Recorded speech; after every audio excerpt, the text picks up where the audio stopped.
қорықпаймын. Сосын көрдіңіз. Иә, сізді тыңдап отырдым. Ана, әнеуір бар ғой, атеист па, кім әнеуір? Иманқұл, солардың несінде көп отырасыз ғой? Иә, отырам. Менің даусымды да искажайттап тұрды. Иә, сіз неге мұсылмандармен неге дос болмайсыз? Олар деген кәпір ғой олар. Неге олармен не істейсіз олар? Сіз енді өзіңіз қалай ойлайсыз? Маған мұсылманның понятиялары ұнамайды. Қандай? Жаңағы аяттары меня не устраивает. Ну, 4-34, да, элементарно. Әйел адамды тең ретінде санамайды, төмен қылдырып санайды. Әйел адамды сабау рұқсат деп айтады. Ол неге әкеледі? В дальнейшем просто дискриминацияға әкеледі. Сіз оны бәріңіз көріп тұрсыз. Солай ғой? Афганистан, Иран, Палестина, бүкіл жерде живой пример болып тұр. Сізге бір сұрақ қоюға болады ма? Сіз өзі қазақсыз ба? Иә. Сіз, например, вот жаңағы бір сура мен аятты білесіз ғой, мен номерлармен айта алмаймын, но мен нелерін білемін, смыслдарын оқығам ғой Құранды ашып алып. Сол жерде ата-ананың сестрасының баласымен, әкесінің баласымен деген әңгімелер айтылып жатыр. Сонда сіз, получается, қазақтың жеті атамен қыз қалай айтады, алмаластыруға болмайды дегенге қарсы шығасыз да? Сізге исламның несі устраивает болып тұр ма? Ондай, сіз айтып отырған ондай нәрсе жоқ. Оның бәрі өтірік шығарған заттар ғой. Жоқ, сіз өзіңіз Құранды ашып көрдіңіз ба? Мен Құранды ашып, соны оқып айтып тұрмын. Мен біреулердің сөздеріне қазір нетіп тұрған жоқпын. Олар маған айтты, анау айтты деп неткен жоқпын. Мен біріншіден оларға кіргенде айттым. Иә, мен Қазақстанда тұрғандықтан, кішкентай болған уақыттан өзімді мұсылман деп санадым. Мусульманское государство. Я намаз оқымаймын, но мы типа мусульманское государство деп санадым. Но олармен сөйлесіп, олар айтады, жарайды, нетпе, жаңағы сураны айтады. Мен оны интернеттен қараған жоқпын, ешқай жерден қараған жоқпын. Менде үйде 4 Құраным бар. Сол 4 Құранын ашып, қазақшасын оқыдым, орысшасын оқыдым. Ну, сыймайды анау менің басыма. Түсінесіз бе? Не нәрсе сыймай тұр сіздің басыңызға? Соны айтып тұрмын ғой. Біріншіден, маған 4-34, оның номерін точно жаттап алдым. Әйел адамды принижениясы. Сосы маған ұнамайды. Ол қалай, неге біреу шешу керек? Бізді Алла тағала бір ғана немен, различиямен создали, но бізді наоборот, еркек адамның бізді қорғасын деп неткен, әйел адамды нәзік қылдырды. Еркек адам оны қорғайтын адам. Бұл жерде наоборот болып тұр. Сенің қорғайтын адамын, как раз таки сенің күйеуін сені ұрып сабалау керек. Не үшін? Енді Ол сөзбен айта алмайды ма не? иә, адалжан деп жазылып тұр да. Енді адалжан, өзіңіз ойлап қараңызшы, сіз деген 4 күйеу ала алмайсыз ғой, 4 күйеу ала алмайсыз. Ал біздер мұсылмандар 4 әйелге дейін алуға рұқсат етілген. Өзіңіз ойлап қараңызшы, 2 Енді әйелдің. қараңыз, тоқтай тұрыңыз. Я түсіндім, мен сізді к чему хотите привести, типа одна не слушается, там еще такое дегендей, бәрі шашылып кетеді дегендей. Сондай әңгімеге әкелгіңіз келіп тұр ма? Енді өзіңіз ойлап қараңызшы, оның бәрі соған әкеледі ғой. Мысалы, Сұлтан Сүлейманның киносында да қарасаң да әйелдер бір-бірімен қырылып жатады. Енді жарайды. Жоқ, енді соқ дегенде бытын шығарып ұрып, жоқ, ұрып бытын шығармасын деген ғой. Енді бүйтіп кішкене бүйтіп бір-екі шапалағын берсін деген ғой. Ода тұрған не бар? Жоқ, ода тұрған бір как раз таки бір нәрсе бар. Бір адам екінші адамды ешқалай зорлауға құқығы жоқ. Ол зорлау деп саналады, насилие деп саналады. Например, жарайды, сіз айтасыз да, әйел адамды жай бір-екі шапалақ деген, ну это смягчение, құлағына адам несі майлап тыққан ғой соны. Енді қараңыз, былай келсек, біз өзіміздің әйел адамдар Құранын нетіп аламыз, 20 ғасырда ойлап табамыз да айтамыз еркек адамның правасы жоқ. 50% оның свидетельствосы 50 ғана пайыз болады. Бір нәрсе тыңдамаса, мен еркек адамды сабауға рұқсатым бар. Мен 4 еркек алуға рұқсатым бар деген. Әңгімелер текті адамда болады ма, киелі адамда осындай ой болады ма? Сен қараш, бір затты сен деп кешір, может сіз удобный сен деген просто жасын қатты үлкен деп ойламаймын. Сондықтан сен деп кеткенім ғой, а так если что, Айбетбек, как удобнее, так буду обращаться. Просто иә. тут момент А такой, сіз өзіңіз мұсылман емессіз ғой да? Екі әйел мен адам, тоқтай тұрыңыз, мен сізге бір затты до конца айтып жіберейін. Сөзді бөлмеңіз да, бір-бірімізді тыңдап сөйлесіп көрейік. Шақырдыңыз ғой, сөйлеспесек, онда нетпей қояйық, ой алмастырмай қояйық. Мен давно хотела вот осындай мұсылман адаммен спокойно, боқтаспай сөйлесетін адаммен бір-екі сұрақтар қойып сөйлескім келген өзім. Сол сізді әкелтіп тұр ғой алдыма. Енді қараңыз, сізді білмеймін қалай айтасыз, сіздің алла тағалаңыз ба, вообще просто создатель, жаратушы ма, әйел мен еркекті бір-біріне қатар қойып, бір-біріне көмек қылдырып, бір-біріне энергия алмаласатын қылдырып істеген. Ол бір-біріне нетпесе, ол пара болу керек, ол связьда болу керек. Ал еркек адамдар, жарайды көп әйелдермен болса, ол уже связь кішкене өзгереді. Сіз шашыласыз, әйел адамыңыз энергия алмайды. Әйел адамыңызда сіздің энергиясы болмаса, ол көтерілмесе, ол сіздің де энергияңыз көтерілмеді дегенді әңгімеге әкеледі. Өйткені қараңыз, сіздер екеуіңіз взаимосообщающиеся сосуды бар ғой, ана неде, Архимедова есть же вот это, типа эксперимент, теория. Два взаимосоединяющихся сосуда, ішіне су қоясың ғой, екеуі теңеп қалады ғой. Вот, например, енді ойлаңыз, сіздің энергияңыз үлкен, көбейген, но сіз өз әйел адамыңызды сабайсыз. Ол сізді уже шын еркінімен, шын жүрегімен уже жақсы көре алмайды. Потому что соншама нәзік жан, ол ешқашан өзін қорлаған адамды, өзін қорлаған затты сүйе алмайды. Синдром вот этого вот, который любит носить Стокгольма, не у каждого человека есть. Понимаете, ол только кішкене басы ауру адамдарда ғана бар. Сол синдром Стокгольма, который любит своего насильника. Сондай только басы ауру адамдарда ғана бар. А басы дұрыс адамдарда ондай болмау керек. Ол уже сізді шын жүрекпен жақсы көре алмайды. Енді қараңыз, сіздің әйеліңіз сізді шын жүрекпен жақсы көре алмаса, сіздің энергияңыз толы, оның энергиясы төмен. Сіз онымен жыныстық қатынасқа түскен кезде, сіздің энергияңыз құлайды. Түсінесіз бе? Сіздің энергияңыз сол уровеньға түсіп қалады. Енді қараңыз, сізде бір әйел дейсіз, екінші әйел дейсіз, үшінші әйел дейсіз. Соның бәріне энергия керек қой. Соның бәрін дұрыстап ұстау керек. Ол просто невозможно.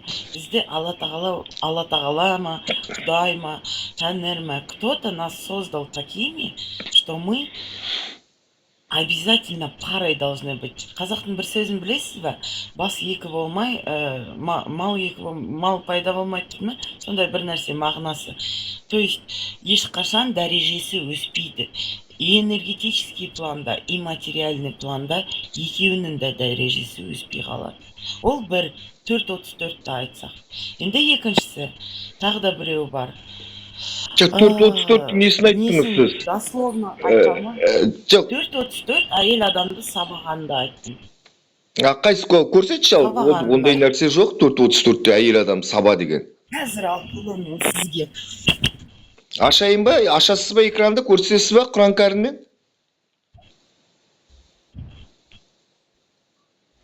Осындай діннің өштері қайдан шықты? Өтірік жаман айтады, бүйт деп айтты, соқты деп айтты, ұр деп айтты деп.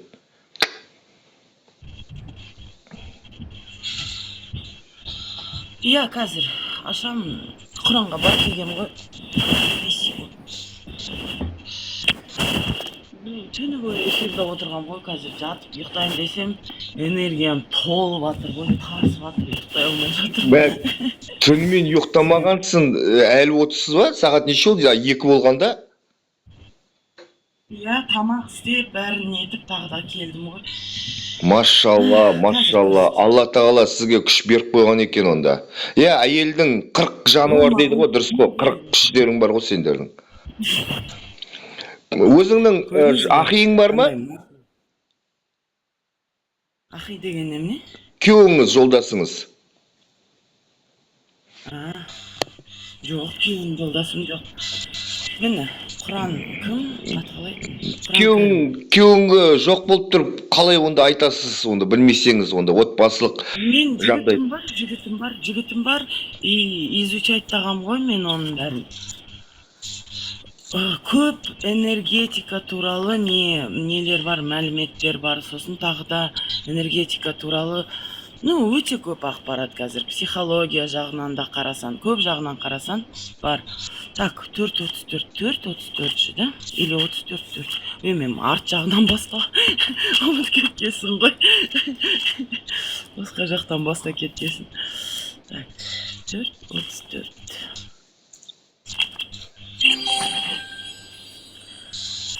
4.34 мені екеуінің арасының ашулынан қауіптенсеңдер еркектің жоқ, мынау асын оқып жатырмын екен, мені үсті. Әкел, мен оқып берейін. Мен оқып берейін одан да, сіз дұрыс оқымайды екенсіз. Еркектер әйелдерді билеуші, еркектер әйелдерді билеуші дейді. Өйткені Алла бірін-бірінің артық қылды. Сондай-ақ олар малдарынан да пайдаландырады. Әйелдерге мәхер нафақа береді. Ал енді жақсы әйелдер бой ұсынушылар Алла қорғауға бұйырған көмескі нәрселерді абыройын қорғаушылар. Ал сондай-ақ әйелдердің бас тартуларынан сезіктенсеңдер, сонда оларды насихаттаңдар, және оларды төсектерінде тастап қойыңдар. Одан болмаса оларды сабаңдар. Ал егер олар сендерге бой ұсынса, онда оларды зиянның бір жол іздемеңіздер. Расында Алла өте жоғары, тым ірі дейді, иә? Енді тасталған шығарып ұр демеген ғой, жайлап енді ұрып кішкене сабақ астына. Ана мөрі бар ма? Көрсетші, мөрі бар ма? Қайдан алып отырсаң кітапты? Көрсетші, бетін көрсетші. Печаты бар ма? Мөрі бар ма? Қайдан шыққан ол? Маған кәрімдердің бүкілінің несі бар ғой, мені. Саған бір зат интересный көрсетейін бе? Мынаны қара. Бұл не? Құран.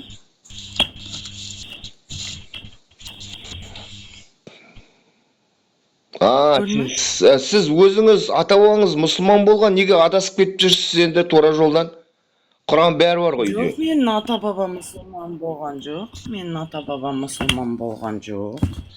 Біздің қасиетті кітаптар қай жылы Құран, мен просто кітапты, любой кітапты сыйлаймын. Сондықтан мен Құранды осылай сыйлап ұстаймын. Кітап болғандықтан.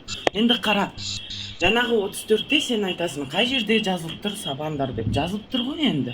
Көрдің ғой, өзің оқыдың. Жоқ, сабаңдар дегенде, тек салып қал деген ғой. Сабаңдар дегенге тағылшыдап тұр, соғып өтіріп таңдар деме. Сабаңдар дегенде манағыдай, тек соға қойыңдар деген. Бір-екі шапалақ қой. Жарайды. Ол жерде бір-екі шапалақ деп жазылып тұрған жоқ. Сабау деген сөзді мен білем. Қалай қамшымен қатты сабауға болады. Енді қара. Қамшы деген сөз жоқ қонда? Осыны сұрадым. Жоқ, қамшымен деп айтып тұрған жоқпын ғой. Вообще сабау деген означает обязательно каким-нибудь предметом. Сен қолмен ешқашан сабай алмайсың. Түсінесің бе, ол сөздің мағынасында жатқан зат қой. Жоқ, енді жақсы кім адал жан ба? Енді қара, подожди, жылтыр. Осымен до конца сөйлесіп тастайықшы 4.34-пен. Сен айтасың, жай әшейін бір-екі шапалақ дейсің, да? Енді қараш, сенің өзің балаларың бар ма? Мамам бар ма? Сестрам бар ма? Айтшы. Апам бар, шешем қайтқан, мұсылман болған ол кісі. Әкем қайтқан. артық қайырлы болсын. Енді қара, жаңағы Иманды әшейін болсын да деңіз, иманды болсын деңіз. білмеймін, мен қазақ болғасын мен қайырлы болсын деймін. Сіздің өзіңіздің родыңызға қайтып келсін деп сондай несімен мағынасымен берілген сөздер ғой. Сіз де өзіңіздің родыңызға неге бармайсыз? Сіз де екі сөзіңіз бірінші орысша ғой, қазақша білмейсіз. Сіз неге өзіңіздің неңізге бармайсыз? Орысша болса да сен маған саба деген әңгімені ешқашан түсіндіре алмайсың. Ол қараш, неге біреуге еркектерге рұқсат беріліну? Это как сейчас, знаешь, заң ретінде былай істесек. Ана ақшасы байлар кедейлерді сабауға разрешение болса законодательно. Ол жүреді, потому что ол направо-налево жүреді сабап. Онсыз да солай. Ол затты разрешение беріп тұр. Қарасай? Онсыз да солай, Қазақстанда ақшасы бар адам сотталмайды. Сен Жоқ, кім жаңадан тема, уголовный кодекспен запрещенный заттарды тыңдашы, жоқ, сіздер неге осы мұсылман емессіңдер ғой, жоқ, мұсылман еместер неге біздің қасиетті ислам дінінен кіріздеп, сөйтіп бір нәрсе шықылап, сондай жақсы көресіңдер? Біз сендерге ұрынып жатқан жоқпыз ғой? Біз сізде кірі іздеп тұрған жоқпыз. Жылтыр тыңда, біз сізде кірі іздеп тұрған жоқпыз. Біз сендерден сұрап тұрмыз, осы мұсылмандардан. Сендер осының бәрін көріп тұрып, қалай сендердің қазақилығын оянбайды? Қалай сендердің ішіндегі киелігін, арын, намысын осыған против бара алмайды? Айтайын ба саған неге? Сен Құранды оқыған жоқсың. Сен Құранды бүкіл мағынасын түсінген жоқсың. Сен Құранды от начала до конца оқып шықсан, жаңағы нелерді көрсен, өзінің дүниене салсан, жаңағы кішкентай қызым бар дейік да, сенің дочкам бар дейік, сестрам бар дейік, мамаң кішкентай кезінде болған. Или жарайды, әжең қазір үлкен кісі, оны сенің атан сабап атса, просто там бір нәрсе ұнамай қалды, жай әшейін сабап атса, сен еркек басымен әйел адамды қорғау керек деген кішкене ойын ойланбайды ма, ішінен табынбайды ма? Жоқ, мен я как мужчина, я как защитник. Жоқ, қазақта айтады ғой, біреудің отбасына араласпа дейді да. Мен атамның, әкемнің отбасына араласпаймын, ол өзінің әйелі ұрама, соғама, өзі біледі. Онда получается, қара, енді қазақтарда бір сөз бар. Бір жаман қылық жасаған адам үшін 1000 адам кесірге түседі. Ол неге кесірге түседі? Ол кесірге түсетін себебі олардың молчаливый согласиясы. Олар көріп тұрған затты, зомбылықты, зорлықты, сондай заттарды тоқтатпаған үшін олардың да несі болады. Түсінесің бе? А сен оны өз-өзіне, сен айтшы маған, Құранды кім үшін оқисың? Өзің үшін, ертеңгі дүниеңді ойлап тұрып оқисың. Солай ма? Ақырет үшін. Тозағыңды, ақыретті ойлап тұрсың да? Сен енді бір логичный вопрос саған қояш, да? Вот, например, давай, допустим, так, сен еш қазір нетпе, просто ситуацию допустим. Қара, мен саған келемін да, айтамын. Там, қазір сен маған бүкіл ақшанды, ежемесячно ненді беріп отырсан, ақшанды, маған күнде келіп аяғымды жуып отырсан, там, сосын тағы да келіп есік алдында сыпырып, үйімді жинап отырсан.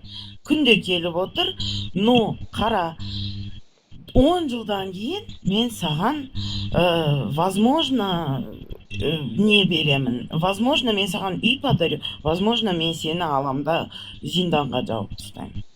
Сен маған не істейсің, сенесің ба? Возможно ғой, сен білмейсің ғой мен. Шын оны істеймін бе, істемеймін бе? Менде ол үй бар ма, жоқ па? Айтам саған, ана неде Барселонаның бір пентхаусын алып берем дейді. Сен о деп ойлайсың. О жерге саған еще реки, спирта налью, қыздарды әкеп берем деп. Соның бәрін саған обещайттап құлағына нет қоям.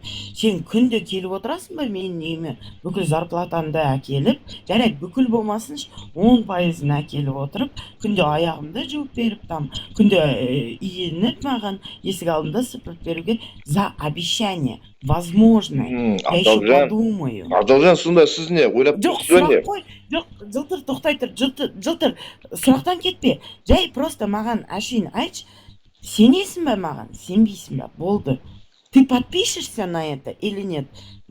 Да, нет, больше нет. Жоқ, Ешқай сұрақ жоқ. нет. Не подпишешься, да? Жоқ. Онда сен қазір қалай осы непонятно кім айтып жатқан, сен жарайды тозақ туралы, не туралы оқыған шығарсың, за этот, как его, жұмақ туралы оқыған шығарсың. Сол жақ сені ұнаққан шығар. Адалжан, Мен просто түсінбей тұрмын. мен де бір айтып жіберейінші. Өзіне не тауып тұрсың? Адалжан, Айтшы, өзің маған бір сұраққа жауап берші. қазақ айтады. Сұраққа жауап берші, тағы да бір сұрақ Қазақ болды. айтады, мен айтсайшы Бір осы сұрақ. қазақ айтады да. Айта бер. Қазақ айтады да, у ішсең де дейді, руыңмен іш дейді. Адассаң да дейді, еріңмен адас дейді да. Енді өзің ойлап қара да, бізде жер бетінде 4.000, 5.000, 6 миллиардтаған мұсылман бар. Енді сен солардың бәрін әлгі өзіңше топас, ақмақ, атеистер сияқты, тәңіршілер сияқты көргің келеді да. Өтірік информация берме, тоқтай тұр. Тоқтай тұр, өтірік информация берме. Әлемде всего 8 миллиардов, из них получается 2 миллиарда китайцы, это уже 6, из них 2 миллиарда, 3 миллиарда Индия, это уже получается 3, из 3 остальные, если посчитать, әлемде 1 миллион ғана жиналса, соған сенемін. 2-3 миллион десен, соған сенемін. Миллиард деген сөз мың жерде болмайды. Мен даже біздің Қазақстанды алсам, элементарно. Қазір бәрі бізге с детства внушали типа мусульманское государство. Но ол адамдар намаз оқымайды, ешқандай намаздың Құранның парыздарын жасамайды. Но при этом бәрін сендер мұсылман деп приписка жасайсыңдар. Айтпа олай. Енді айта бер до конца. Айтпа олай дейді. Өтірік айтпа. Айтпа олай дейді. Сен өзің дәлелдепсің ғой. Үйіңде ана үлкен баяғы кездің Құрандары көріп тұрған, 100 жыл болған Құран, анауысы қасындағы Құран, осы жақында аударылған 90 жылдарда. Қара, тоқтай тұр, жылтыр. Ол Құран менің үйімде бар, потому что менің папамның ағасы со жақтарда, со мұсылман ғой, но мен мұсылмандарды жек көріп тұр. Жоқ, мен ата-баба деген жоқ, ол бір адасқан үшін адамның, ол адам кім деймін саған? Ол психически нездоровый человек. Жоқ, кімді айтып тұрсыз? Жоқ, сізді тұрат жаңа ағам несін адасқан деп тұрсыз ба? Я? Ол психически нездоровый человек. Түсінесің ба? Больницаға жатып шықты ма, қағазы бар ма сондай? Немесе ана қасиетті Құран кәрімді оқыған үшін псих деп тұрсың ба? Жоқ, Құран кәрімді оқыған үшін емес. Ол өзінің несі болған, но ол именно исламға келген кезінде да ол психически нездоровый болған адам. Ол бір ғана адам. Күйе жағу, күйе жағу. Бір ғана адам. Жоқ, подожди, жылтыр, мен мұсылмандарды жаман, андай деп айтып тұрған жоқпын. Мен бір сұрақ қойып тұрмын. Сендер Құранды оқысаңдар, сендердің ішіндегі киелігін оянады ма, или оянбайды ма? Или оқыдым ба, оқымадым ба? Жаңа мен саған бір сұрақ қояйын дегенім, не туралы сұрайын дегенім. Вот, например, қараш, сен өзің осы исламның ішінде, исламға келдің да, неше жыл болғанын білмеймін, но қазір сұрақты полностью қойып берем, жауап беріңіз маған. Сіз исламға келдіңіз, маған интересно болып тұр, сіз осы исламда өзіңіз үшін мейірін таптыңыз, я? Сол үшін қазір қорғап отырсыз. Мен соны түсінгім келеді. Сіз исламның ішінде өзіңізге не таптыңыз, өзіңізге сол позицияны қорғайтындай қылды. Енді қасиетті ислам діні мені мейірімділікке шақырды, адамгершілікке тәрбиеледі. көп заттарды үйрендім да, манағыдай ішпейтін болдым, біреуге өтірік айтпайтын болдым, азғындық жасамайтын болдым, дөрекі сөйлемейтін болдым, боғауыз айтпайтын болдым, әке шешені құрметтейтін болдым. Былай айтқанда, ислам діні деген тұнып тұрған қазақтың салт дәстүрі ғой, маған көп затты үйретті да ислам. Адам болды ғой, мен көзімді ашты да, бұрын адасып жүріппін ғой мен. Мешітке барып, имандарды тыңдап, кәдімгідей жүрегіме Айтуға иман болады ма келді ғой. енді? Ау, Айтуға болады ма сізге қазір? айт. Сіз жаңағы айтып тұрған заттары, оның бәрі абстрактный не ғой, который за любую вещь сказать, и көп адамдар солай айта салады. Жоқ, адамда ондай болмайды. Ол дінге келген кезде бір себебі конкретный болады. Сіз, например, арақ ішуді қойдым дейсіз. Значит, сіз до этого арақ іштіңіз.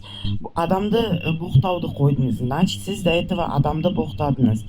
Сіз әке шешемді құрметтей бастадым дедім. Значит, сіз до этого әке шешеңізді құрметтемедіңіз бе не? Сонда сіз айтып тұрсыз, қазақтың салт дәстүрімен прям сәйкес келеді дейсіз, но при этом сіз қазақилықпен тәрбие алсаңыз, онда сіздің тәрбиеңіз дұрыс болмай тұр ма? Сізді просто қазақилықпен тәрбиелесе, сіз осы заттарды, жаңағы әке шешені құрметтеуді, үлкендерді құрметтеуді, боқтамауды, тағы да осы жамандық жасамауды сіз өзіңіз білуші едіңіз. Құрансыз, исламсыз. Сонда мен түсінбедім. Соның бәрі жамандықтары болған үшін сіз исламға келген кезде сіздің бүкіл осы грехтарды кешіреді деп келдіңіз ба сонда? Енді Алла тағала кешіреді ғой, әрине, біліп білмей істеген күнәларды кешіреді ғой. Мынаны қарашы, ақиқат сен өтіріктегі жазып жатсың 54 жастағы деп. Сен өзіңді ойлап қарашы, сен өзіңді қойып қарашы. Сен сөйтіп істейсің бе? Өтіріктегі жала жабасыңдар осындай. Әлгі қайдағы жоқ, әлгі ана Сахих әл-Бұхарбайдың жазған хадисін тек келтіре бересіңдер. Өтірік қой мынаның бәрі. 54 жаста 9 деп. Жоқ, как раз таки Құранның ішінде 9 жасар деп айтпаған, но Құранның ішінде бір сүре бар. Для тех своих, Талақ сүресінде, для тех своих женщин, у которых уже кончились месячные, есть 3-месячный срок. Для тех ваших женщин, у которых еще не начались месячные, 3-месячный срок дейді. Неге 9 жасарға бәрі нетеді? Потому что Айшаны 9 жасында, сен хадистарды оқыдың ба? Айша өзі жазып тұр. 6 жасында мені алып кетті үйіме келіп, 9 жасында бірінші рет қарым-қатынас болды деген. Оны білесің ғой, Айшаның ешқандай баласы болған жоқ. Өйткені оны домалағана ол Айша емес. Айшаның ешқандай баласы болған жоқ. Оның половые органы, жоқ, қара, а почему она никогда не рожала? Оның половые органы не готовы были к этому. Жоқ, енді ол бала туса тек қана бір адамның анасы болып қалады. Егер де ол бала тумағаны Алла тағаланың құдіреті, ол бүкіл мұсылман қауымның анасы, қазір білесің бе? Айша анам. Любой организмда, здоровый организмда баланың, тем более өзінің конкретно балиғат жасы деген білмеймін, балиғат деген сөзді түсінбеймін, созревший деп айтайыншы, мен созревший возраст. Бізге өзіміздің табиғатымыз әйел адам қашан құлпыратынын, қашан оның организмі дайын екенін природа өзі көрсеткен. Қалай көрсеткен? Как раз таки сол месячный келгендікпен әйел адамның организмі выстраивается для того, чтобы уже создавать плод, принимать вот это семя, понимаешь? Сол кезде ғана оның несі деңгейі жетеді. А ол месячный болмаған адам болса, 17 жасында алған ғой, 17-18. ешқандай дайын емес. 17-18-де болған. Жоқ, 17-18 деп, тоқтай тұр, 17-18 деп оны сендердің ұстаздарың айтады. Ол жерде уақыт басқаша болды дейді, сөйтті бүйтті, но ол сөз ешқай жерде жазылып тұрған жоқ. А хадиста конкретно жазылып тұр. 6 жаста алды, 9 жаста қарым-қатынасқа түсті. Өтірік. Ол точно жазылып тұр. Ол жарайды, сен ана хадисқа, ол Айшаның хадисі, кстати. Хадисқа қарамасаң, Құранның ішінде жазып тұрған для тех ваших женщин, у которых еще не наступили месячные деген, оны онда қалай түсіндіресің? Ондай нәрсені оқыған жоқпын мен. Қайдан алып тұрсың оның бәрін? Вот. Енді қалай қайдан алып тұрсың? Мен осының бәрін Құранның ішінен алып тұрмын. Сен прежде чем осы религияны до конца қорғаудың алдында, сен бірінші оқып көрсейші, неге мына адамдар сен айтқандай кәпірлер, тоқтай тұр, сөзімді бітіріп алайын. Неге сен осы бізді кәпір деп айтып жүрген адамдарды, неге ол адамдар күмән келтіреді қасиетті Құранға деп? Ол қасиетті ғой деп. Қайсы 7 мен 53 қалай? Жоқ, қараңыз, Бөрте ханшайым, сіз нені білесіз бе? Жаңағы Талақ сураның несін, номерін алып көрсетейін. Просто қара. Тут такой момент. Сенің адекватностіңді как будто проверяют на прочность, понимаешь? Потому что кішкентай баламен, во-первых, қарым-қатынас. Во-вторых, әйел адамды ұруға болады. Жарайды, оның бәрін түсірейік. Ананы үшіншіге келейік. Исламның ішінде маған да раньше өйстіп түсіндіретін. Это религия никого не обязывает, мәжбүрлемейді. Ешкім сені исламға кір демейді. Ешкім сені аталайды, как его, ну, ничего, короче, не будет ничего противостоять. Но енді қара, мен де сол сураны оқыдым. Убивайте тех, кто отказался от веры. Берите их в плен и берите у них деньги. Вот я не знаю, как это называется. Білмеймін, может, Изат ханым, сіз білетін шығарсыз. Исламда зорлық жоқ, өтірік айтпаңдаршы, осы зорлық жоқ исламда. Өзің білесің, кіресің бе, шығасың ба, өтірік айтасыңдар осы. Қалай? Жоқ, зорлық. Сен жаңа ана сураны білмесен, сен мына сура туралы қалай айтып тұрсың? Кто номер помнит этой суры? 9-да 5 қойдым. Қазір тағы да саған алып келем. Сөйлесе беріңіз пока. Ассалаумағалейкум. Уалейкум ассалам. Қалайсыз, ұстаз? Жарап. Қасиетті ислам дінін жамандап жатыр ма? Иә, істеме. Сендердің өйтіп исламға қарсы шықпаңдар, оның бәрі өтірік. Мына астындағы отырған Адалжан деп отыр. Оны мен мұсылман ба деп ойладым. Мен Құранды ашпай тұрып, оның бәрі өтірік деп қалай айтасың? Мен саған ашып алдына әкеліп көрсетіп тұрған жоқпын ба? Сен онда бұрмаланған заттарды әкелмеңдерші. Қалай бұрмаланған? Ашылып тұрған Құранның іші. Қасиетті ислам дінін өйтіп аяққа таптамаңдар. Жарайды, сендер өзің қасиетті исламдарыңды ала беріңдерші. Кім жылтыр? Мен ана суралардың номерларын тауып алып, конкретно Құранды тағы да бір рет дайындап, страницаларын ашып қойып, тағы да бір рет сөйлесіп көрейік. Сен де сол сураларды іздеп көр. Мен өтірік айтып тұрған жоқпын. Мен осы Құранды ашып, осының бәрін қарап, сосын ғана күмәнға салындым өзім. Түсінесің бе? Айтшы, нөмірлер неше? Нені айтып тұрсың сен? Мен номерларды ұмытып тұрмын деймін. Но мен саған қара, 2 затты айттым да, 4-те 34-ті айттым, әйел адамды сабауды айттым. Сосын Талақ сүресінен айттым, кішкентай баламен. Енді үшіншісі маған басыма сыймайтын зат, который противоречие идет с этим совсем, жаңағы заттар. Ты вроде в одном месте там написано, ты не должен обязывать, а басқа жерінде жазып тұр. Айтып тұрмын ғой, олар ешқашан мұсылмандықты, если не примут, если они бери их в плен, убивай, бери с них налог деген әңгіменің бәрі жазылып. Адалжан, сен атеистсің ба? Жоқ, мен атеист емеспін, мен ізденіп жүрген адаммын. Ізденіп жүрмін, мен іздегенім не үшін оқыды дейсің? Мен изначально атеист болсам, мен Құранды ашып не үшін оқушы едім? Мен де ойладым, ой, өтірік ол, мен сенбеймін деп. Алдымда ашып қарадым, көзіммен оқыдым. екі құраннан оқыдым. Қазақшасында оқыдым, орысшасында оқыдым. Құранды Қазір оқыған кезде ана дәрет Құран алып онлайн Құранға кірсең, и менің Құраным ішіндегі переводы жазып тұрған, оның разницасы бар. Онлайн Құранға неше түрлі сөздерді жазып қойған. Так что, знаешь, сен бостан босқа өтірік деп айта бермей, бірінші ізденіп көр, хорошо? Сосын тағы да бір рет сөйлесіп көрейік. Жақсы ма? Құрандардың аяттарын айтшы, жазып алайын, мен қарайын. Мен сосын келіп сізбен көрісіп жүреміз ғой, тағы да келіп нетем. Жылтыр, тағы да сөйлесуге менімен желаниям бар ма? Иә, мысалы сіз деген Ниса сүресін ашып жіберіңізші, сол сияқты Ниса сүресі сияқты сіздің айтып отырғаныңыз. 4-24. 4-ші сүре 24-ші аят. 4:34, 24 емес. 4-24. Ниса сүресінде.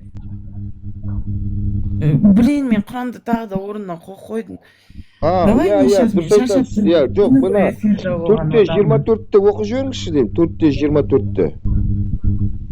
Енді алдына алып оқысаңызшы, сіз мұсылмансыз ғой, сіздің үйіңізде Құран болу керек қой. Сіз оқысаңыз иманға келерсіз сіз. Жоқ, я гипнозу не поддаюсь. Гипнозға мені өткізе алмайсыңдар осындай. Ал жақсы, 65-те 4-те оқыңызшы, 65-те 4-ші. 65-ші сүре 4-ші аятты. 65-4 как раз таки сол не ғой деймін да, ана Талақ surасы ма? Талақ сүресі. Талақты жақсы білесің, талақ алғансың ғой. Талақты алғаннан кейін ислам дініне жының келіп кеткен ғой, дұрыс па, солай ма? Ақиң қысап кетті ма? Сондай әңгімені неме ойлап тауып бір нәрсені айта саласыңдар. Мен ешқашан тұрмыста болған жоқ. Жоқ, сізде қырғын әлгі қасиетті Құран кәрімде жатыр ғой, ескісі де, жаңасы да бәрі. Түсінесің бе, мен кітапты сыйлаймын. Кітаптың ішінде жазылып тұрған, может быть, до конца оны зерттеу үшін сыйлаймын. Оны зерттеу үшін өзіме алып шығамын. Evolution, ана сураның несін білесің бе, в котором говорится про то, чтобы брать в плен, убивать неверных деген. Сол сураның номерін не могу вспомнить. Қайсысы, христиандарды өлтір деген ба? Иә. 22-де 19, 8-де 65, 8-де 60. Осының бәрі кәпірлерді өлтірген суралар ма не сонда? Осының бәрі сіз айтып тұрған? Сіз еще білмеймін деп қоясыз. Ондай жоқ дейсіз, өтірік Жоқ, дейсіз. енді кім Құранды көрсеткіңіз келмейді. Хотя Құранда ол бар екенін білесіз.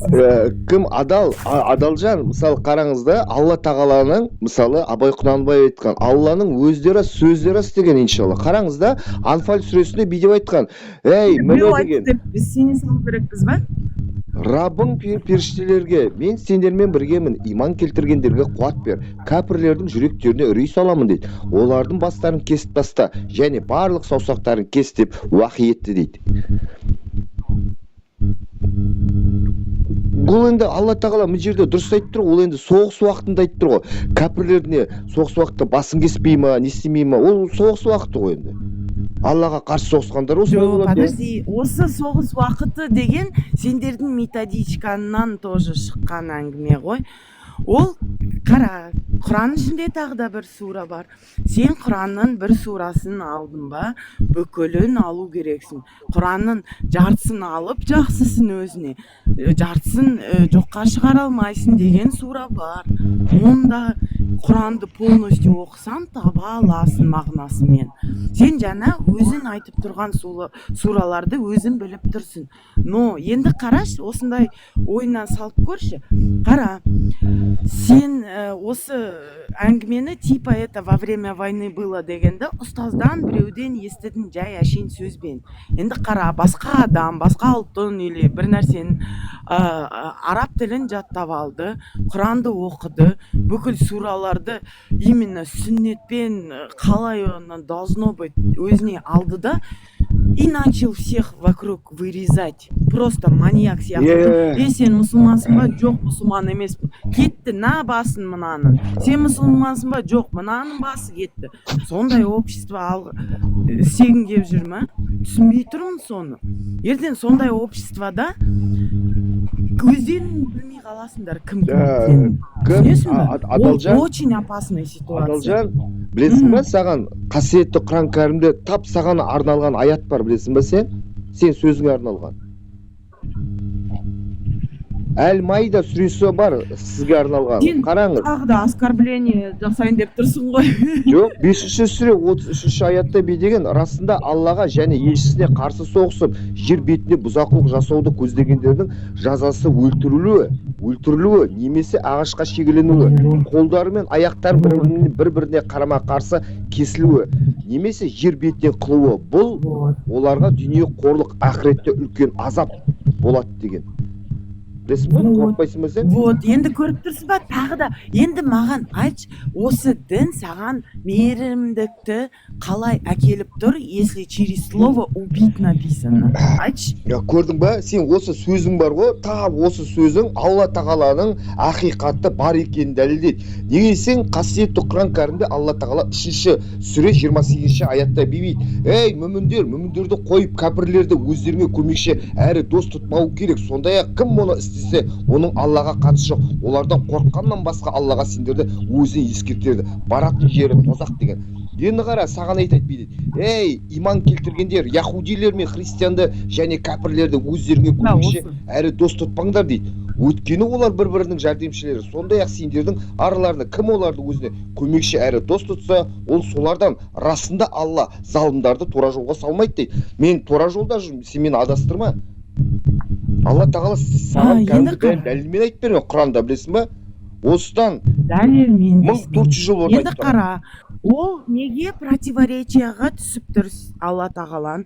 Ол өзі айтып тұр. Ешкімді мәжбүрлеуге құқығын жоқ, ешкімді мәжбүрлемейсің. Но при этом адам мұсылман болмаса, несін төлемесе, ол сен оны имеешь право убивать деп айтып тұр ғой. Сен осыны қасиет деп санайсың ба, қасиетті әңгіме деп санайсың ба? Соны түсіндіріп бер. Енді Алланың дініне қарсы, біздің Алланың салып берген бізге тура жолына қарсы шыққандардың бәрін әрине олар бізге салық төлеу керек. Енді батыр адамдар өлді, сахабалар өлді, олардың бала шағалары не жетім қалды, олардың жанұясын бағу керек. Әрине олардың алым салық төлейді. Несе ең бірінші соғысты олар өздері бастады ғой. Алланың қасиетті Құран кәріміне қарсы шығып, қасиетті ислам дініне қарсы шығып, сендер сияқты мысалы. Болған ғой бәрі.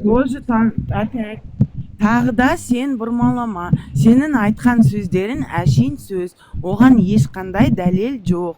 Что на арабов кто-то нападал. Оны сендердің бір затында түсінем. Құран ішінде жазып тұр. Не, өтірік айтуға болады, лишь бы для того, чтобы в религию вести. Қай жерде бар? Айтшы, қай жерде бар? Өтірік айтуға болмайды мұсылманға, исламға. 200-лік деген, ол деген кәпірлерден деген.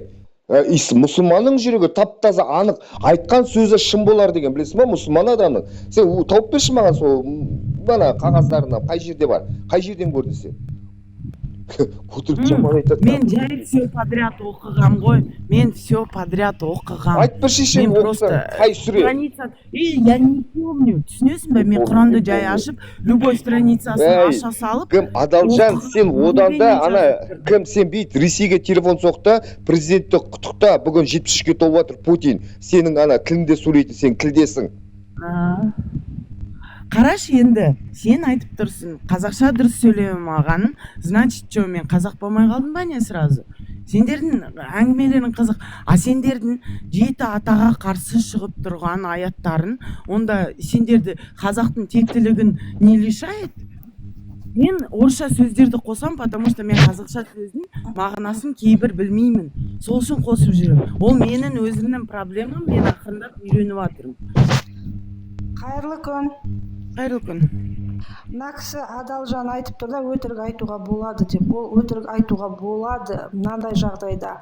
Егер де екі адамды жарастыру мақсатында или сондай мақсатта өтірік айтуға болады. Бұл бар. Жақсы жасау мақсатында. Дұрыс айтасыз, жақсылық жақсы. жасау Прям мақсат. солай жазып тұр ма ішінде? Осы, солай. чтобы соединить этих Иә. жақсылық жасауға дейді. Бауырлардан Енді ұрысып адамды қалған исламға келтірген ол Адалжан, жақсылық емес па сіздерге? ұрысып қалған бауырларды жарастыру үшін өтірік айтып екеуін жарастыру. Сіз естімей жатсыз. Мен айтып жатырмын да, екі бауыр ұрысып қалған Аха. бауырды Енді қараңыз, біз өту үшін сұраққа төртіншіге келеміз. Гүлмарал ханым, тоқтай тұрыңыз, жарайды, түсіндім сізді, выкрутились. Енді жылтырмен до конца бітіріп тастайық. Енді төртінші затқа келеміз. Осы неде, ата-анаңды сыйлама, ешкімді сыйлама, кто намазға келмеген. Енді қара осы. Қазақ елінде қазір не болып жатыр? Үйдің іші ұрысып жатыр. Үйдің іші брат с сестрой ругаются, брат с братом ругаются. Сендер өздерің көрдіңдер. Отец, сын отца избил. Этот изнасиловал маму. Оның бәрі әкеліп, қандай беспределға әкелетін, это раз. Два, ол просто элементарно. Жарайды, сендер айтасыңдар, қазақты бөліп жүрсіңдер дейді, сендер тәңір деп. Сөйтіп айтып жүрсіңдер ғой, атеисттер. Қазақты бөлмеңдер.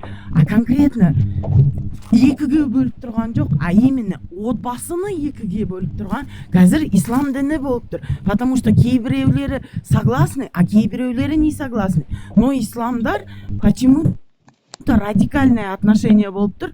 И сразу өз ата-анасын, өз родной кровь, который оны айтады, жоққа шығарып тастайды, өзінің қанын. Онда ол қандай мейірімдік? Мен соны түсінбеймін. Мен сол сұрақтарға жауап алғым келеді. И жаңағы мен қыздарға бір сұрақ қойғым келеді. Қыздарға, саған емес жылдар. Шығарып жібереміз бе? Қыздар, исламда жүрген қыздар, қараңдар, тоқтай тұрыңдар, сөзімді бітіріп тастайын.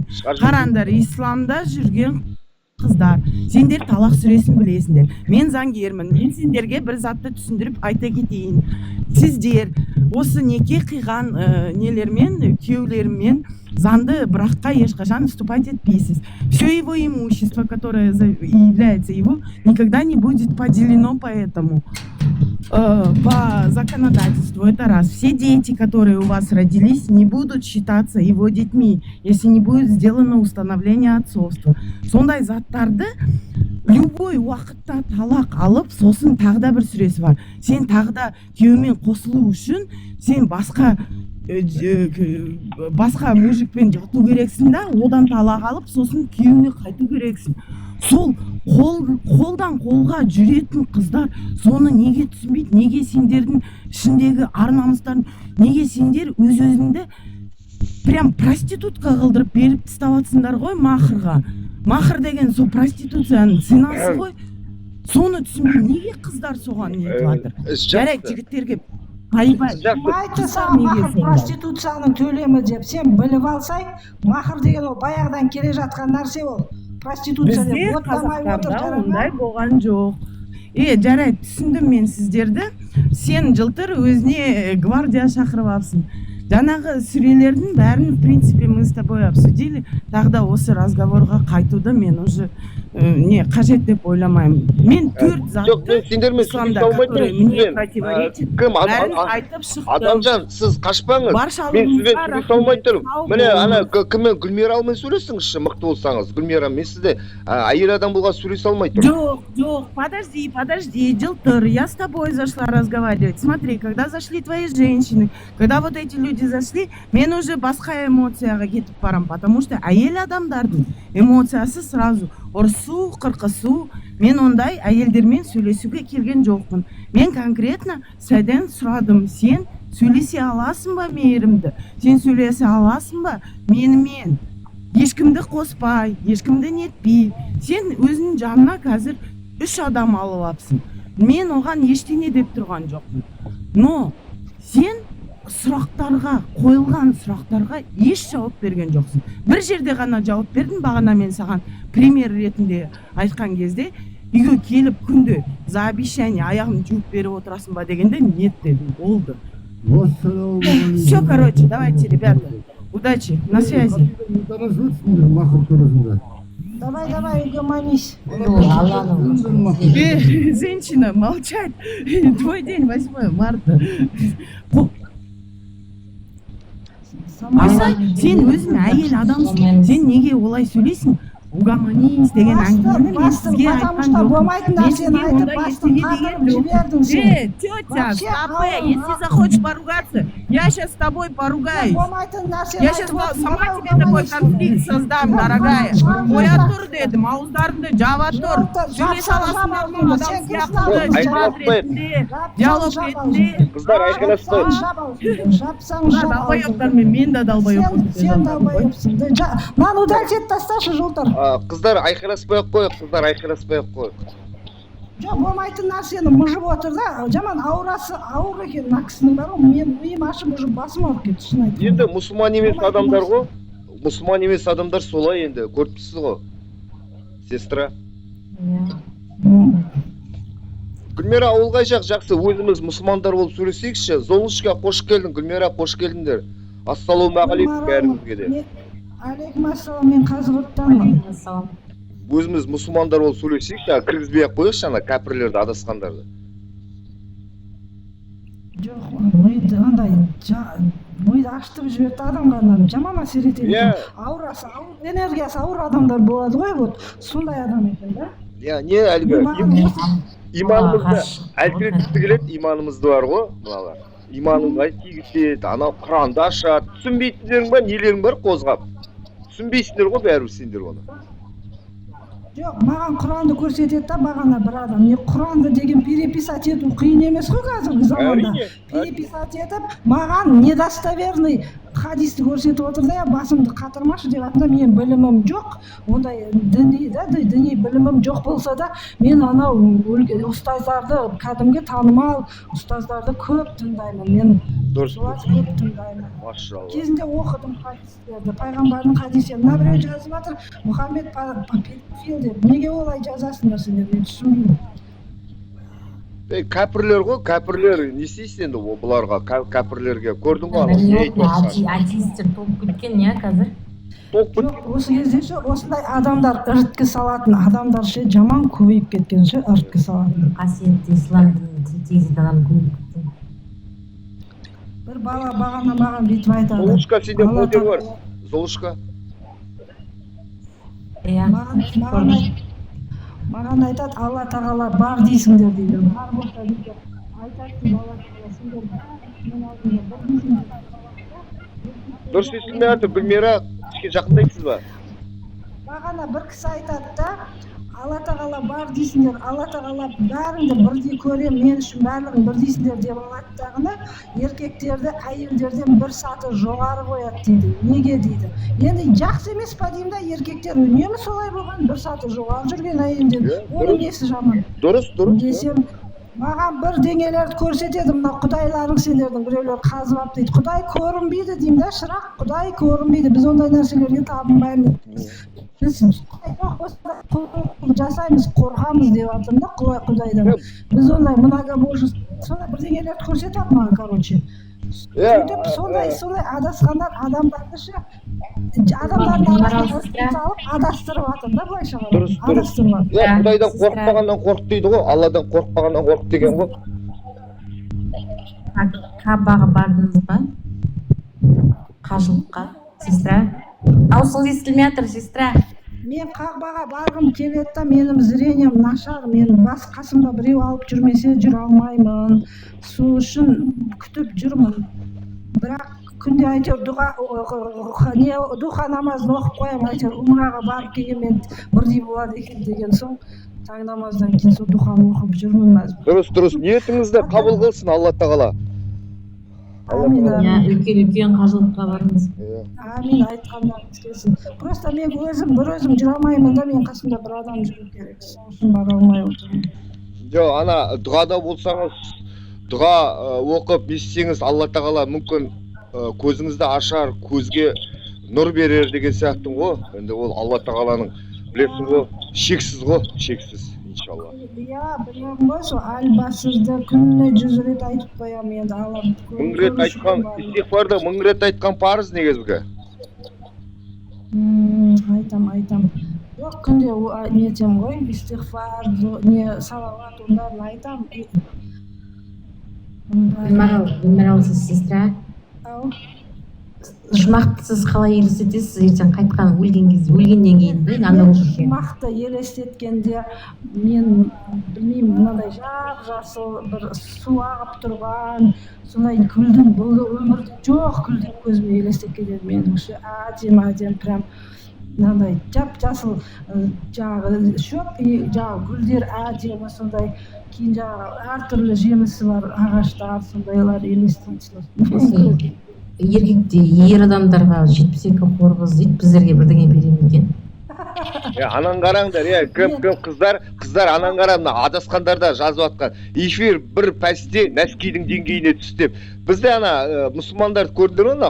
Кәпірлер жақтыртпайды ана. Көрдіңдер ме? Не жазып атыр оңбағандар? Олар жұмақты елестете алмайды просто. Сендерші Алла тағала айтады да, кто себя возвышает, того Аллах унижает дейді да. Сендер солай тәкаппарланып, кекетіп, мұқатып жүре беріңдер, ертең Алла тағала сендердің дәрежелеріңді. Дұрыс айтасың. Дұрыс. Мысалы, қасиетті Алланың сөзі бар ғой, 2-ші сүре 179-шы аятта көзі бар, көрмейді, құлағы жоқ, естімейді дегенде, міне солар ғой мұлар. Құлағы бар, естімейді, көзі бар, көрмейді. Мыналар. Өзің алайық. Айтады кеше. Перде қойып тастаған ғой перде. Құранда не бар дейді, Құран не ол, не бар дейді. Құран Алланың кәламы дейді, Алланың сөзі ол. Сен қайдан білесің дейді. Қайдан білесің? Сестра, мен айтып берейінші, сестра. Мысалы, мен жұмақты мен қалай елестететінімді айтып берейінші. Андай жап-жасыл, су, көлеңке, жасыл дивандар, енді жасыл цвет жақсы көреді ғой Алла тағала. Иә. Жасыл дивандар, сосын жаңағы жолдасыммен барамын ғой, жолдасыммен кіремін. Сол диванның үстінде мен ең әдемі болады екенмін да.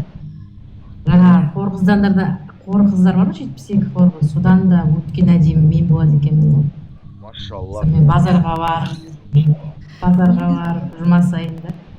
Негізі Алла тағала любой әйел адамды, даже 70-тегі кемпір қайтыс болса да, ертең ол жәннаттық болса ше, 18 жасар қыздай қылып кіргізеді екен. Иә, жастар 18. Бәріміз 18 жаста боламыз. Әжелеріміз де бәріміз да жүреміз.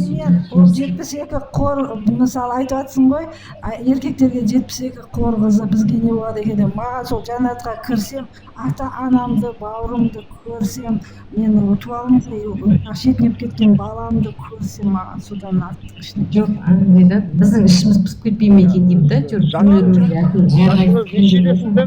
Үлкенсіз бе, құрдассыз ба, білейін деп едім. Гүлмирал? Кім, мен ба? Иә. Мен 52-демін. Үлкен екенсіз онда. Мен жасым 48-де. Мысалы, сіз деген естідіңіз бе?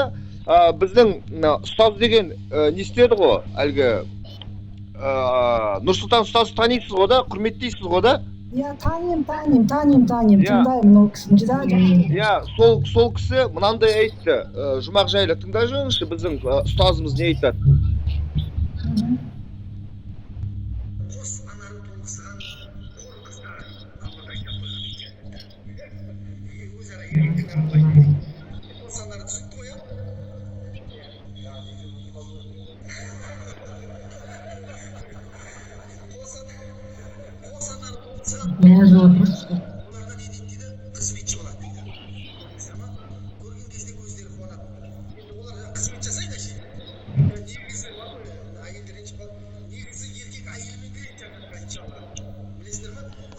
Көрдіңдер ма?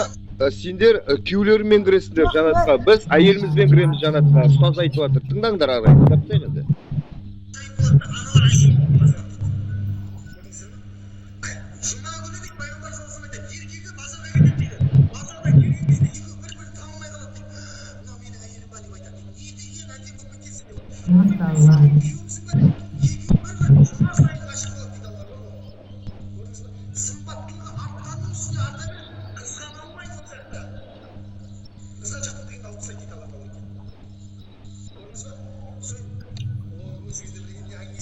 Көрдің ғой? Жоқ. Жылтыр өзің айтып берші, маған естілген жоқ, жаңғырыпшы. Енді бұл біздің ұстаз айтады, бедейді, әйел адам дейді, жұмаққа күйеуімен бірге келеді дейді. Сосын мана жұмақтағы канизак қыздар бар ғой, канизак қыздар, олар жай әншейін канизак болып қалады да, сіз солардың канизактардың несі болып қаласыз, патшайымы, ханшайымы болып қаласыз да. Сосын жұма күні ең сұлу. иә, ең сұлуы сіз боласыз. Сосын жұма күні күйеуіңіз базарға кетеді. Базардан келсе, базардың шаңдары білесіз ғой, үстіне тиген сайын ол сұлулығының үстіне сұлуланады да. Базардан келсе, әйелің де өзіңіз де бір-біріңге ғашық боласыздар да, себебі апта сайын сіздердің түрлеріңіз өзгеріп, сұлулығының үстінен сұлуланасыңдар да. Соны айтады да ұстаз, бір-біріңе ғашық болып тұрасыңдар да жұмақта. Махаббаттың үстіне махаббат апта сайын дамып тұрады екен, иншалла. Мен бір нәрсе сұрайыншы. Аха. Мен например, мен екі тұрмыста болдым да, мен ертең ақиретте бірінші емес, екінші тұрмыстағы қазіргі тұрып жатқан күйеуіммен болғым келеді да, ақиретте ше. Сол ол қандай болады екен? Жоқ, бірінші күйеуіңмен кездестіреді дейді ол жақта. Бірінші күйеуге шықтың ба? Сол бірінші күйеуге жолықтырады дейді. Жоқ, Бірақ балам менің бірінші күйеуіммен де бірақ Гүлмирал, сіз деген бірінші күйеуіңізбен шариғат жолымен қосылдыңыз ба, немесе екінші күйеуіңізбен шариғат жолымен кездестіңіз? Қалай қосылып едіңіз бұл кісілермен? Немесе ана әдеттердің заңымен ба? Менің екінші күйеуім кореец та, мен ол кісіге талап қойдым. Менің дінімді, ислам дінімді қабылдасаң, мен саған тұрмысқа шығамын дедім да. Сөйтіп екеуміз Астанадағы мешітке барып дін қабылдап, сосын біз Сарыағашқа келіп, Сарыағаштан молда шақырып, Ол піштірілген ба? бізге Піштірілді ма ол? жоқ, ол не обязательно деп айтты. Молдалар ол не обязательно деді. Бірақ шариғат бойынша неке қидырып, қолымызға документімізді беріп, сөйтті. Бірақ мен бірінші күйеуіңіз мұсылман болды ма? Мұсылман болғанда мен ол кісіні қаламаймын. Мен екінші күйеумен кіргім Жоқ, тұра тұрыңыз. Қаласын, қаламасаңыз, мына жерде нәрсе жоқ. Мына жерде кәдімгі шариғат жолымен жүру керек. Сізге талақ айтты ма бірінші күйеуіңіз? Айтты, бір емес, бірнеше рет. Болды онда. Я, онда болды. Дұрыс онда, я. Онда дұрыс. Ол ана пішірілу деген ол маңызды емес. Мысалы, қасиетті Құран кәрімде айтқан ғой, біз адамдар Алла тағаланы қалай жаратты, біз солай баруымыз керек. Үстімізге бір дақ та салмауымыз керек та, сүгірет те салмауымыз керек үстімізге. Ол дұрыс айтасыз. Мен күйеуім кореец қой, мен күйеуім бірақ мына қасты істеді. Мен қасым қазір 52-ге келдім. Қасым деген жұқарып кеткен, соны елдің бәрі тартып істеп алған. Дұрыс. Гүлмира, сіз деген қажылыққа барайын жүрдім дедіңіз ғой, дұрыс па? Гүлмирал. Бір дұрыс жерге шығыңыз. Гүлмирал. Бізде актив жақсы ұстамайды, естіп жатырмын.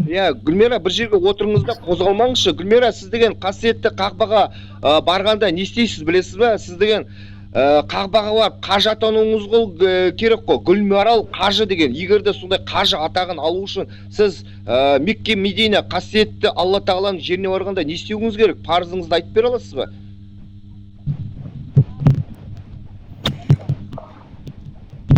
Естілмей сестра.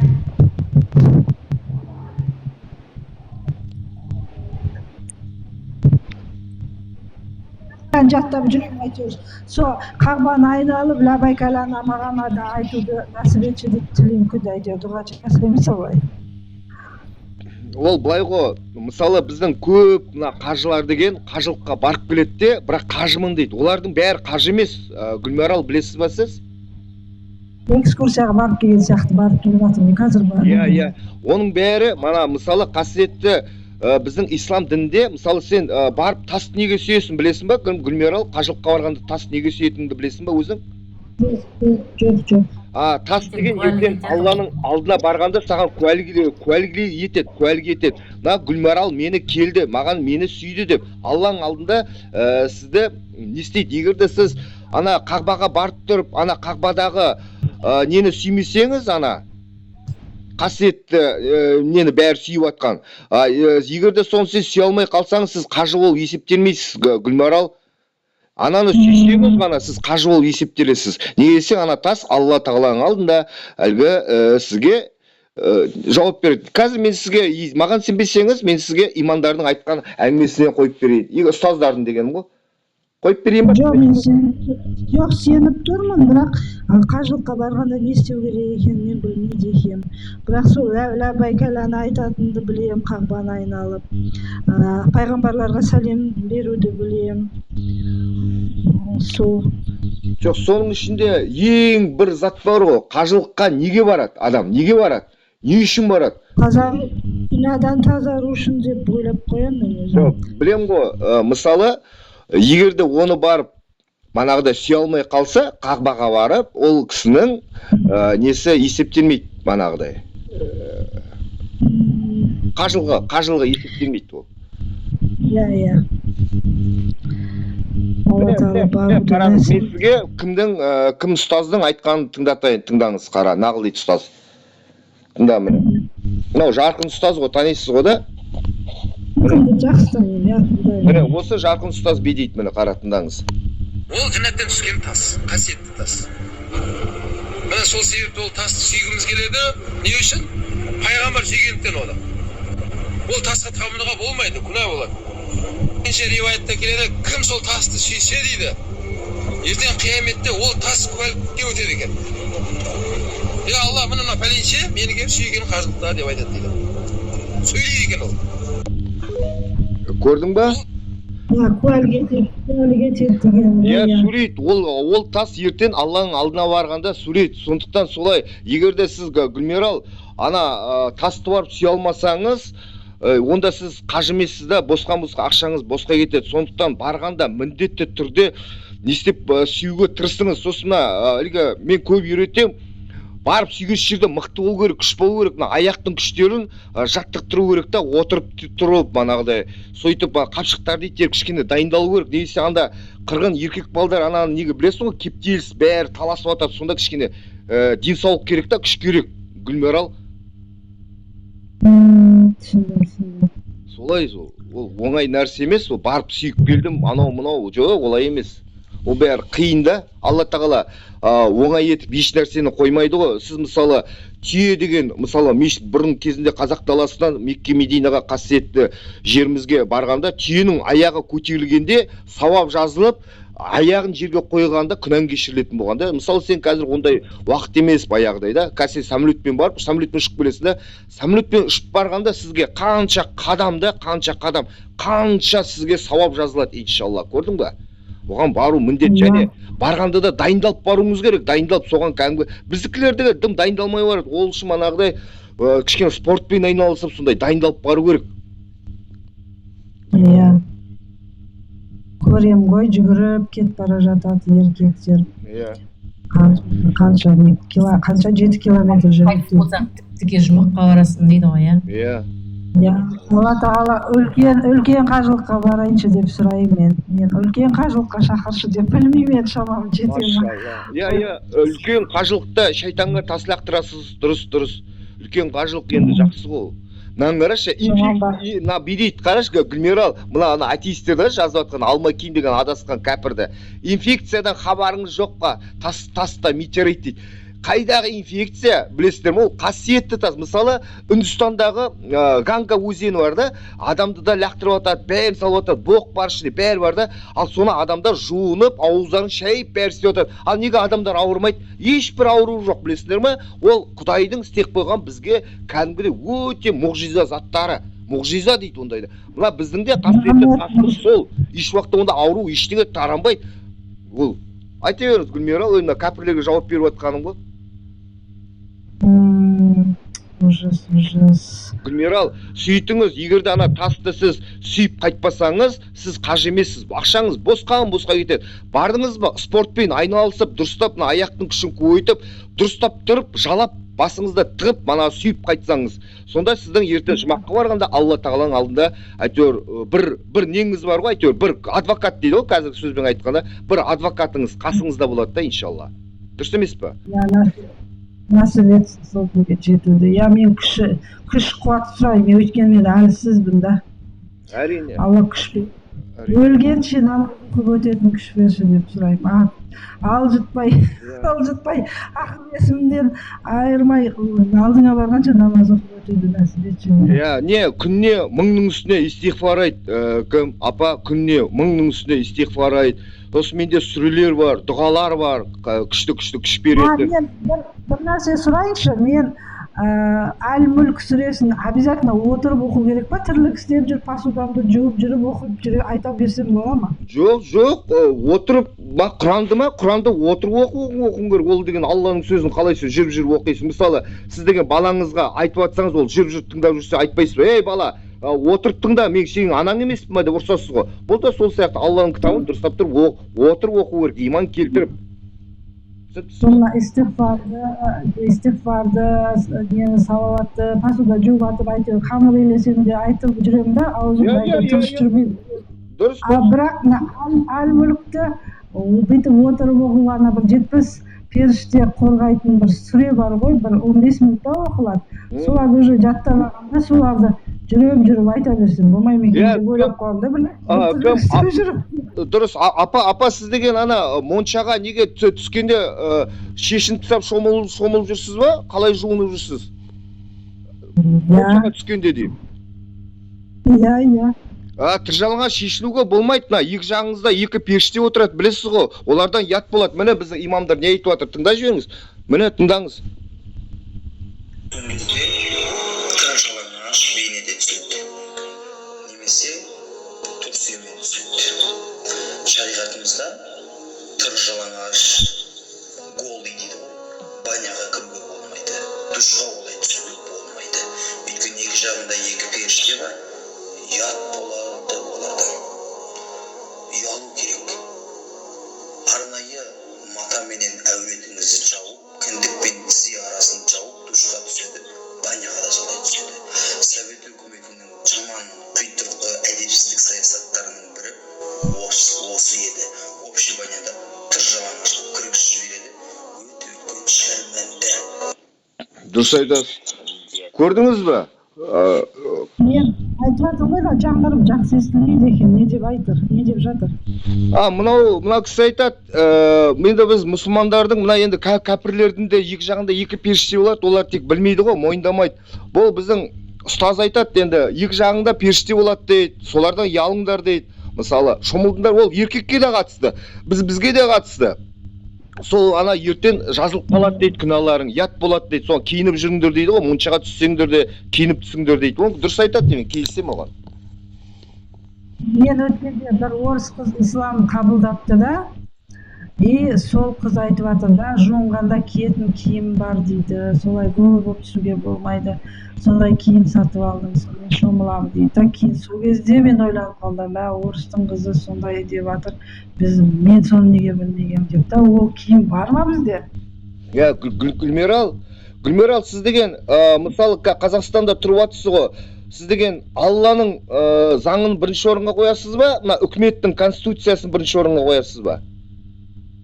Мен үкіметтің конституциясына вообще қарным ашады. Конечно, мен үшін бірінші Алла, тәуекел еттім ба, иман келдім ба, мен бірінші Аллаға сенемін. Дұрыс, міне сол жөнде сіздің айтқаныңызды міне қолдап жатыр. Міне қараңызшы, сіздің айтқаныңызды қолдап жатыр, міне қараңыз, тыңдаңыз.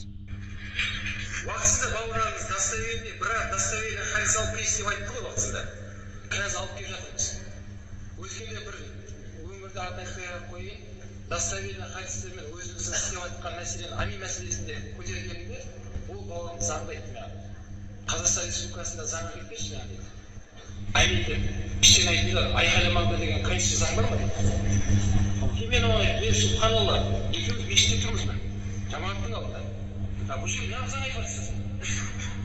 Алланың заңы бүткіл заңын артып тұрады. Сен айтқан заң ол төменде тұрады ол.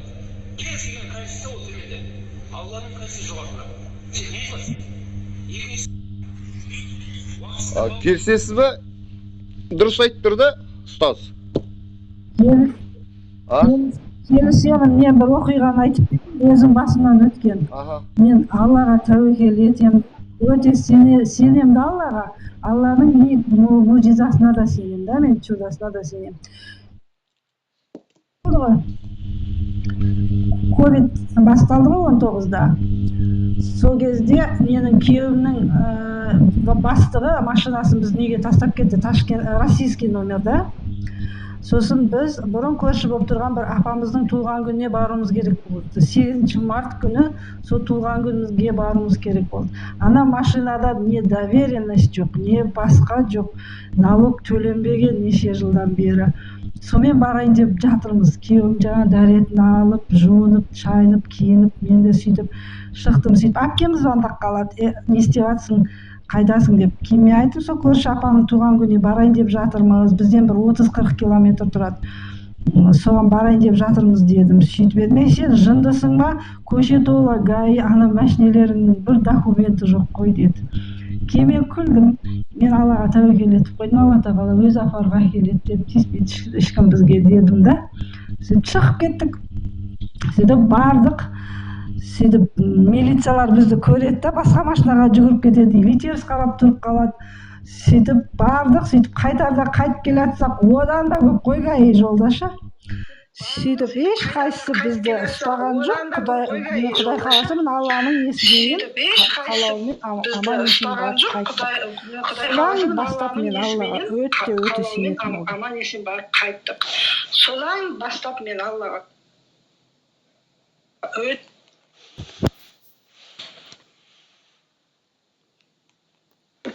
Мен даусым жоқ болып кетті ма? Жоқ, сестра естіліп тұр.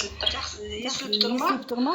Содан кейін мен қалай Аллаға сенбеймін, солай тәуекел шығып кетті. Бұдан кейін мен күнде мысалы үшін көшеге шықсам да үш рет нені айтам,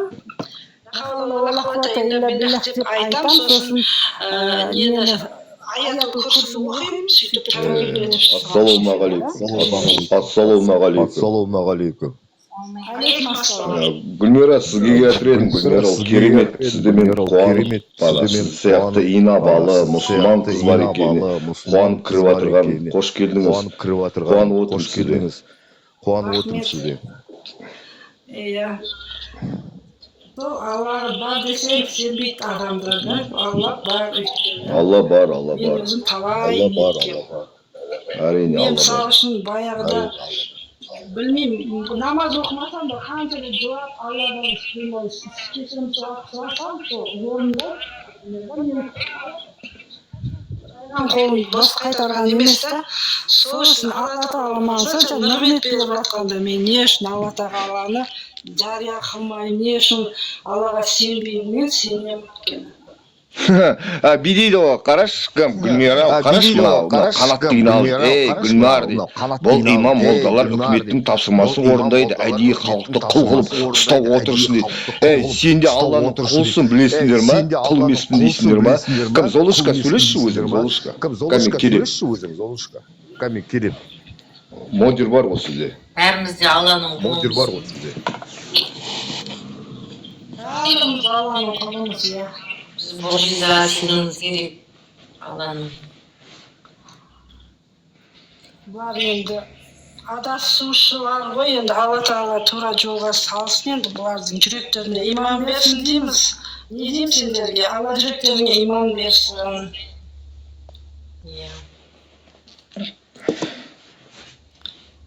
Қазір қайда тұрасыз, сестрасыз, Кореяда ма? Жоқ, мен Кореяда емеспін, мен Қазақстанда Шымкенттің Қазығұрт дейтін ауданда тұрамын. Паранжа келесіз бе? Мен паранжа киемін, бірақ көшеде, мен үйде де көшеде орамал тағып жүремін. Мен күйеуім кореец болғанменен мұсылман қабылдады дедім ғой, дінді, бірақ жаназадан қалдырмаймын мен оны. Сауап болатын дінді дәретімді алып, барып қайтыс деп, жаназадан қалдырмаймын. Ауылда бір қайтыс болса, Дұрыс. сол жаққа барамыз. Хиджаб киесіз бе, сестра?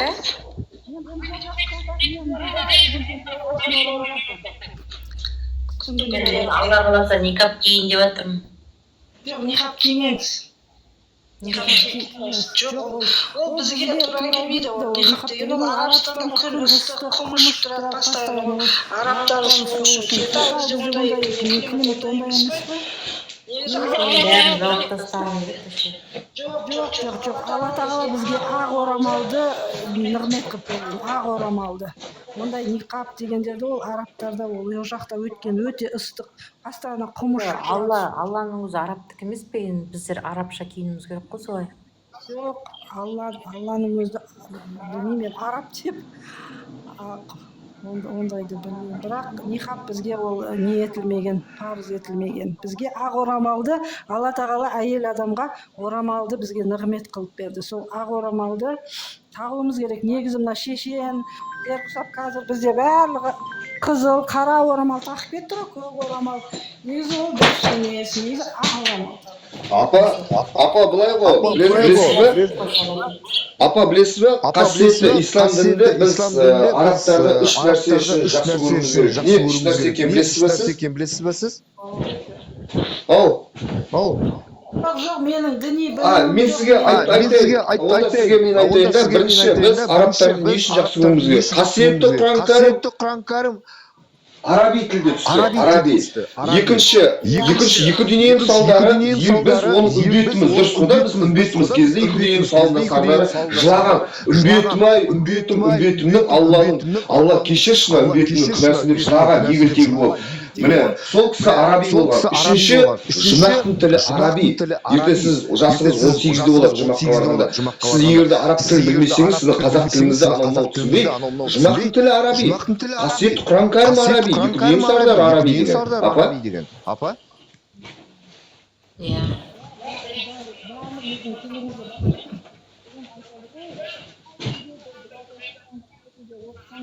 Естілмейді даусыңыз. Апа, естілмейді даусыңыз. алла тағала қай тілде дұға жасасаң да тілесең де бәрін түсінеді дейді ғой.